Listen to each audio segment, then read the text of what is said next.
Health news మీకోసం.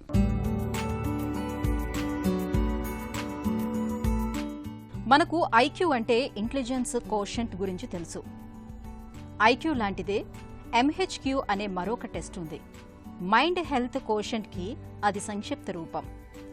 ఈ ఎంహెచ్క్యూ పరీక్ష సాయంతో మానసిక ఆరోగ్యం ఎలా ఉందన్న విషయాన్ని సులువుగా తెలుసుకోవచ్చు. ఈ మధ్య అమెరికాకు చెందిన సేపియన్ ల్యాబ్స్ అనే పరిశోధన సంస్థ ప్రపంచవ్యాప్తంగా ఉన్న 1,00,000 మంది యువతీ యువకులపైన ఈ పరీక్షలు నిర్వహించింది. వాళ్ల చేతికి స్మార్ట్ ఫోన్ ఏ వయసులో వచ్చిందో దాన్ని బట్టి వాళ్ల మానసిక ఆరోగ్యాన్ని అంచనా వేయడానికి ప్రయత్నించింది. ఈ యువతీ యువకుల్లో 13 ఏళ్ల తర్వాత మొబైల్ ఫోన్లని ఉపయోగించిన వాళ్లలో మానసిక స్థైర్యం పరంగా 30 ఎంహెచ్క్యూ పాయింట్లు వచ్చాయట. అదే 5 ఏళ్లప్పటి నుంచే స్మార్ట్ ఫోన్కి అలవాటు పడ్డ వాళ్లలో అది కేవలం 1 పాయింట్కే పరిమితమైనట్లు పరిశోధకులు గుర్తించారు. ఫలితాల్ని క్రోడీకరించినప్పుడు టీనేజ్ కన్నా ముందు స్మార్ట్ ఫోన్ వాడకం ఉన్న వాళ్లలో అటు భావోద్వేగాల నియంత్రణ, ఇటు ఆత్మస్థైర్యం రెండూ అట్టడుగు స్థాయిలో ఉన్నాయని పరిశోధకులు తేల్చి చెబుతున్నారు.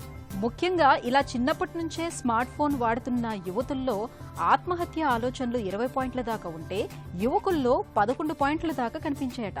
స్మార్ట్ ఫోన్ ద్వారా నేటి యువతను వశం చేసుకునే సామాజిక మాధ్యమాలు వాళ్లలోని మానసిక సమస్యలకు 40% వరకు కారణమవుతున్నాయి. ఇది చాలా తీవ్రమైన పరిస్థితి అని, 13 ఏళ్లలోపు పిల్లలకు పొగాకు ఉత్పత్తుల్ని దూరం పెట్టినట్లే స్మార్ట్ ఫోన్ని కూడా దూరం పెట్టాలని పరిశోధకులు చెబుతున్నారు.